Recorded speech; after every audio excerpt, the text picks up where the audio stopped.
Nous drainons l'actualité avec vous jusqu'aux portes de 11h. Doit-on redouter une atteinte systématisée contre la liberté de la presse de la part du CNRD et du gouvernement de Bernard Goumou? En tout cas, à entendre la sortie du ministre porte-parole du gouvernement à l'issue du Conseil des ministres de ce jeudi. La réponse à cette question est clairement affirmative. Dans un contexte où Internet est fortement restreint depuis des jours maintenant et les réseaux sociaux totalement inaccessibles, Ousmane Gawal Diallo, si vous ne le savez pas, on vous informe, il a menacé les médias qui, selon lui, inciteraient à la haine, aux violences et à la division entre les communautés. Seraient fermés, on en parle.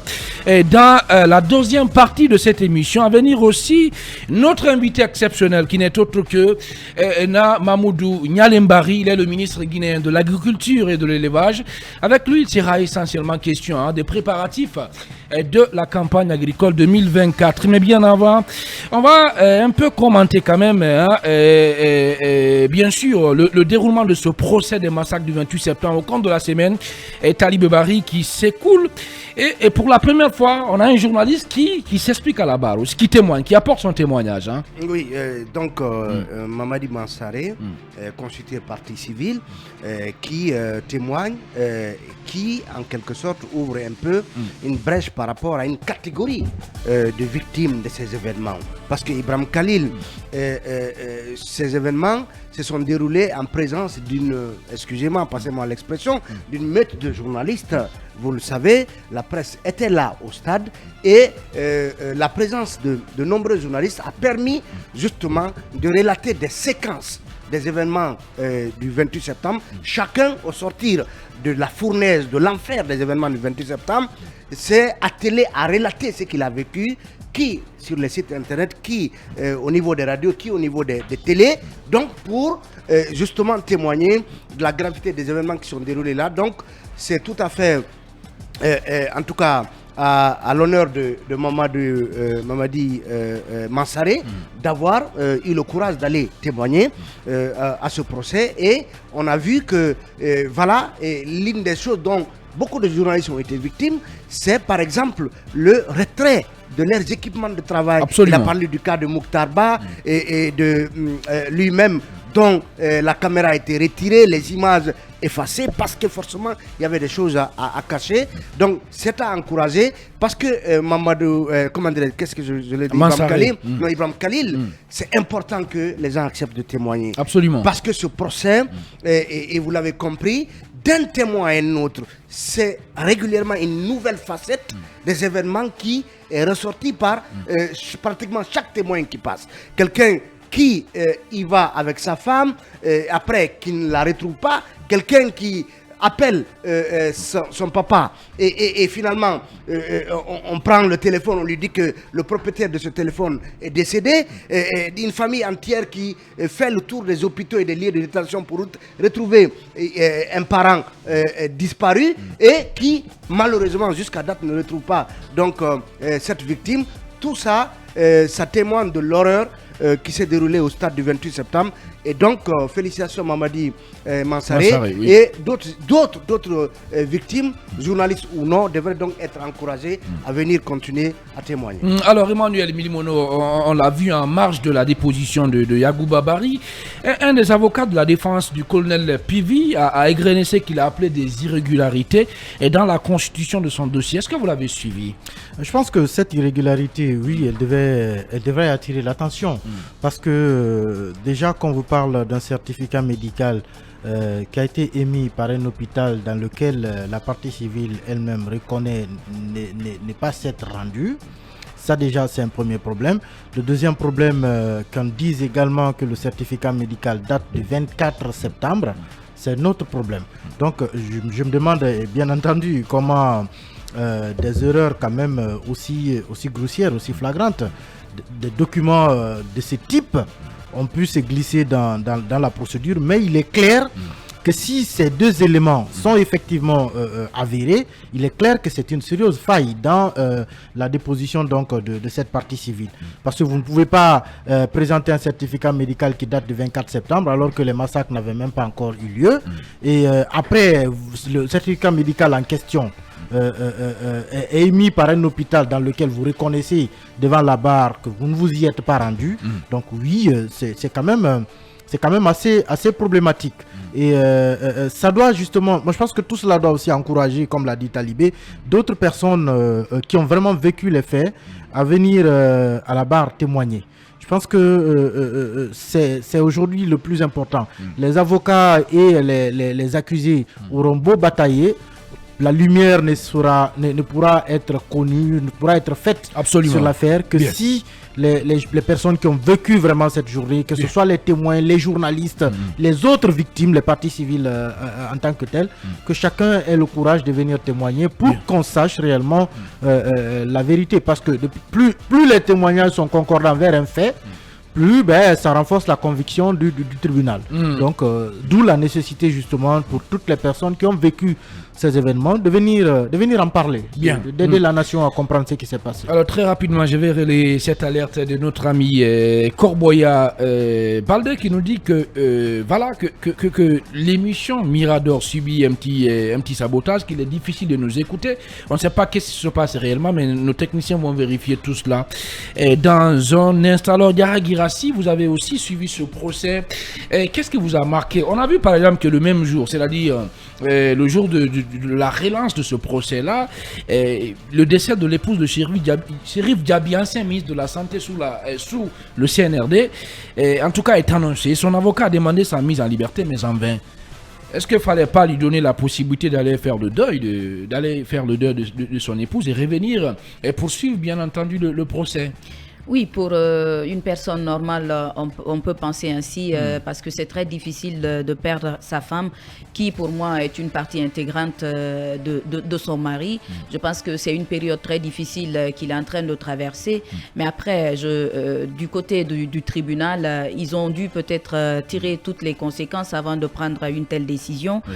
Mais ce qui est à retenir par rapport à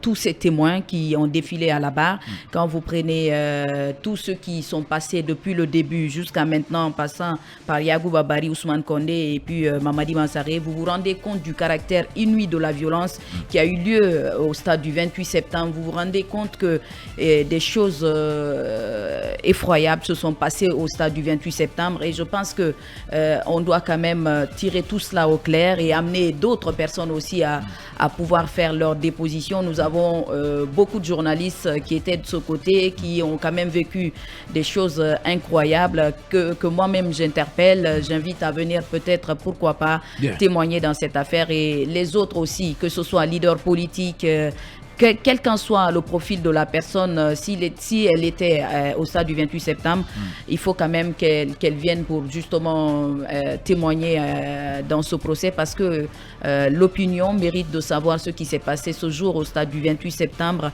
2009 et en tout cas les victimes méritent d'être indemnisées par rapport à tout ce qui s'est passé. C'est un pan de notre histoire et elles méritent d'être mieux racontées. Elles méritent mieux en tout cas d'être raconté. Merci beaucoup. Garay Girassi, Mirador se poursuit dans un instant. Merci de nous rejoindre. Si c'est maintenant seulement que vous nous prenez en marche à l'écoute de Film Guinée, je le rappelle que nous sommes ensemble jusqu'aux portes de 11h. À présent, on va attaquer ce sujet, oui, qui fait la une de l'actualité en Guinée. Doit-on redouter une atteinte systématisée contre la liberté de la presse de la part du CNRD et du gouvernement de Bernard Goumou? À entendre la sortie du ministre porte-parole du gouvernement à l'issue du Conseil des ministres de ce jeudi 18 mai 2023, la réponse à cette question est clairement affirmative. Et dans un contexte où Internet est fortement restreint depuis des jours maintenant et les réseaux sociaux totalement inaccessibles, Ousmane Gawal Diallo a menacé les médias qui, selon lui, inciteraient à la haine, aux violences et à la division entre les communautés seraient fermées. En somme, dit-il, si les médias ne font pas preuve de responsabilité en diffusant des informations objectives, l'État n'hésitera pas un seul instant à les fermer et ce sera totalement assumé, martèle-t-il. Un autre moyen de pression que le gouvernement pourrait donc activer activées, ce sont les redevances que les médias sont appelés à payer, une situation qui amène les associations de presse à prendre position. On en parlera plutôt sur les coups de 9h pile dans Mirador. On va encore une fois continuer à commenter ce procès maintenant avec vous, Bassekou. Qu'est-ce qui vous a concrètement marqué cette semaine? Bien, écoutez, il faut rappeler, Ibrahima Khalil, que les personnes qui sont inculpées donc, dans cette affaire et qui comparaissent dans le box des accusés, vous vous souvenez de Marcel à Toumba Diakité, en passant par Moussa Dadis Kamara et puis l'ancien ministre de la Santé. Vous savez, toutes ces personnes-là ont nié en bloc les infractions qui leur sont reprochées. Ils disent n'avoir tué personne, ils n'ont pas vu de femmes violées. Donc toutes les atrocités aujourd'hui qui ont été commises au stade du 28 septembre, ce jour-là, ce lundi noir-là, les accusés à la barre ont complètement refuté les charges qui ont été, les charges mises à leur encontre. Donc il est l'heure de dire la vérité dans ce dossier. Heureusement qu'il y a plusieurs témoins donc, qui étaient ce jour-là au stade du 28 septembre, oui, qui ont accepté de prendre la vérité pour la manifestation de la vérité dans cette affaire.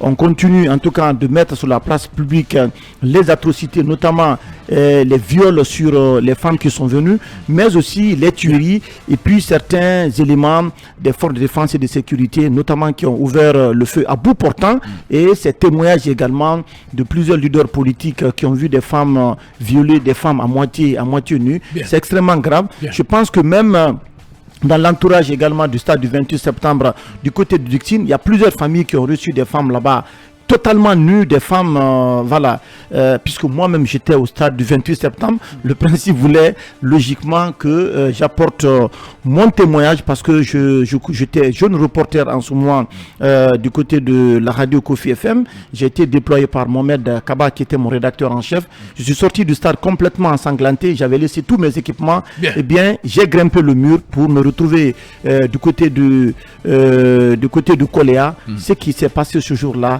c'est extrêmement grave.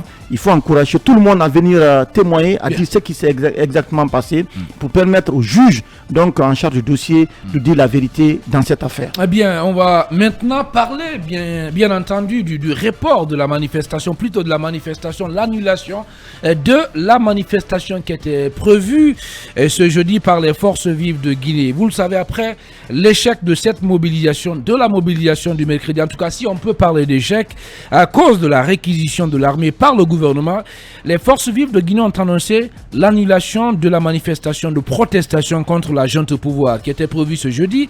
Elles justifient leur décision par la coïncidence de cette date à celle de l'Ascension, une fête de la communauté chrétienne, et c'est pourquoi, disent-elles, elles ont opté pour l'annulation de la manifestation afin de permettre à nos compatriotes, je cite, chrétiens, de célébrer la fête sacrée de l'Ascension dans la paix et dans la quiétude. On en parle avec vous, le vieux barbu Ibrahima Sori, Lincoln Souma. Les forces vives estiment c'est parce que tout simplement que nos frères chrétiens devaient en principe célébrer cette fête, en tout cas l'Ascension, qu'elles ont décidé d'annuler leur manif qui était prévue ce jeudi. Mais de l'autre côté, au niveau du gouvernement, on parle d'échec. On dit que c'est le résultat de l'échec de la dernière manifestation qui devait suivre. Mais moi, j'estime que c'est rabaissant pour le gouvernement de penser que si les gens ne sont pas allés dans la rue pour éviter peut-être de se faire tuer, que c'est un échec. Ça veut dire qu'eux-mêmes, ils sont dans la logique de la confrontation. Le gouvernement devrait dire, peut-être, on a compris que les gens ne viennent pas, mais dire que vous avez échoué parce que vous avez refusé d'être devant, en tout cas ceux qui sont armés. Moi, j'estime que ce n'est pas un bon message. Mais qu'à cela ne tienne, Khalil, personne ne souhaite aller dans la rue le jour des manifestations par rapport à ce qu'on a vu. Vous avez tous vu qu'on a crié militarisé. L'axe surtout avec quand même une situation des blindés. Moi j'ai comme impression, heureusement que l'internet est coupé, mais les gens ont pris des photos, mais c'était inimaginable de penser qu'on pouvait sortir contre la population civile de tel armement. Donc la première des choses à corriger, cette image, peut-être que l'internet est coupé, mais pourra faire le tour du monde. Et c'est en temps de paix qu'on peut renforcer encore la paix. Moi, je ne parle pas d'échec pour des civils qui refusent d'aller contre des militaires armés dans la rue. N'importe quelle personne, ce qui s'est passé, personne ne peut aller se présenter. Et aujourd'hui, voir que le ministre se réjouit d'une telle situation, c'est rabaissant une fois de plus encore. Vous faites allusion à Mori Kondé. À Mori Kondé. Moi, une fois de plus encore, c'est le colonel Doumbouya qui doit prendre ses responsabilités. Parce qu'il y a des gens qui manquent de bonne communication responsable. Pendant que tout le monde veut construire la paix. Cette image qui est partie, elle est mauvaise. Et la Guinée va perdre assez de points. Et l'histoire de la Guinée retiendra un jour que nos autorités ont mis l'armée contre des civils. Bien. On peut encore corriger cela. J'ai même pas envie de commenter cette actualité parce que je ne me retrouve pas en Guinée. Les pratiques du passé sont revenues. Qu'est-ce qu'on n'a pas fait désormais? Ce que le régime Alpha Condé a fait. Tout cela on a vu. On continue à voir. Et on se réjouit de cette situation parce qu'on estime que les autres ont pratiquement échoué. Alors, si vous voulez jauger la capacité de mobilisation de ceux qui ne sont pas avec vous, autoriser la manif qui est un droit, vous saurez si les gens sortiront ou pas. Et vous verrez tous les leaders ou militants, en tout cas de ceux-là qui appellent à manifester. Bien. Et une fois de plus encore, Bien. moi je pense que c'est une communication ratée. Qu'est-ce que tout cela, Mamadou Baldi, renvoie comme message? Via voir tout le pays militarisé, Internet est coupé, et puis des menaces après du porte-parole du gouvernement contre la presse. Allez, qu'est-ce que tout ça, ça envoie comme message, selon vous, Mamadou Yaya? D'abord, on rappelle que nous sommes dans une période d'exception, mais cela ne justifie pas toute cette artillerie que nous avons vue quand même dans la rue ce jour-là. Je pense qu'on aurait pu éviter cela. Ce n'était pas la meilleure des façons pour régler la crise. Et le terme échec, pour moi, ne s'y est pas. Parce que aujourd'hui, ce qu'il faut souligner, c'est que c'est vrai qu'il n'y a pas eu de mort. Il faut s'en féliciter. Et j'ai rappelé que l'objectif des forces vives qui appellent souvent à des manifestations, ce n'est pas qu'il y ait des morts. Ce n'est pas avoir un décompte macabre qu'il faudrait exhiber par-ci par-là. Ce n'est pas l'objectif des forces vives. Mieux, le sentiment qui a fait qu'on a appelé à des manifestations, ce sentiment encore, il est plus vivace aujourd'hui, il est plus présent. On ne peut pas, même si on sort l'armée, on sort tout ce que nous avons comme moyens répressifs, mais on ne peut pas aller dans les âmes, dans les cœurs et dans les esprits, continuer à embrigader les gens. Lorsque les gens ne sont pas d'accord, ils auront toujours des moyens alternatifs par lesquels s'exprimer. Donc ce n'est pas par cette façon-là qu'on peut régler les crises. La crise aujourd'hui, elle n'est pas tuée, elle existe, elle n'est pas réglée. Donc, à mon avis, il faudrait trouver d'autres voies plus efficaces et plus consensuelles pour permettre à tous les acteurs aujourd'hui de se parler. Parce que pour moi, c'est la meilleure des manières. Donc, sortir l'armée, sortir la police. Et quand on nous dit que la police, la gendarmerie sont débordés, moi je me dis c'est grave. Si tout ce que nous avons comme police, gendarmerie n'arrive pas à encadrer d'abord, puisque c'est ça d'abord, avant de parler de répression, c'est d'abord encadrer. Moi je pense que nous avons des forces de police et de gendarmerie qui sont capables d'encadrer des manifestations dans la capitale. Bien. Parce que de par le passé, on a vu quand même, à chaque fois qu'il y a eu des encadrements, la volonté du gouvernement d'encadrer, mais tout est bien passé. Mais pourquoi pas, on ne va pas faire du remake de ces expériences-là. Donc, je pense qu'aujourd'hui, ce n'est pas de cette façon-là qu'on peut régler la crise. Donc, il faut écouter les gens, il faut faire en sorte que les acteurs qui ne sont pas d'accord, qu'on les appelle autour de la table et qu'il y ait réellement de la volonté de la part du gouvernement, parce que c'est le gouvernement qui a les clés et qui peut débloquer la situation. Alors, Khalil, je termine. Bien. On aime dire toujours quand il y a des problèmes, mettre les gens dos à dos. Non, il faut identifier un responsable. Tout le monde ne peut pas être responsable. On a donné à l'État, à ceux qui nous dirigent, tous les appareils de l'État, ils ont tout ce qu'il faut. La puissance publique. Si ça ne marche pas, Bien. ce n'est pas ceux qui ne sont pas aux affaires, c'est eux qui sont aux affaires. S'ils ne peuvent pas, qu'ils organisent des élections qui transmettent le pouvoir le plus rapidement possible. Alors, Basekou, quand même, avec la militarisation du pays, le gouvernement a réussi à, carrément tuer dans l'œuf cet appel à manifester des forces vives de Guinée. À quoi peut-on s'attendre dans les prochains jours? Bien, avec tout ce qui est en train de se passer sur le terrain, il faut s'attendre au pire des cas.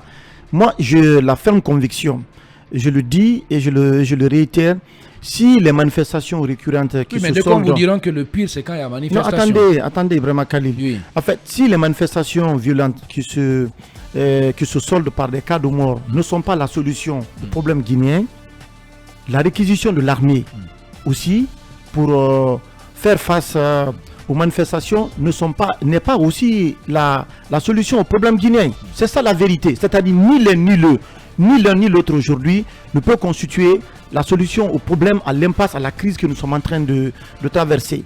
Moi, je l'ai dit, nous sommes arrivés à un stade où les positions se sont totalement radicalisées. L'effort, les moyens, l'énergie que le gouvernement déploie pour réunir les moyens logistiques, les ressources humaines, pour monter des dispositifs importants au niveau de tous les carrefours dans les zones de turbulence à Conakry.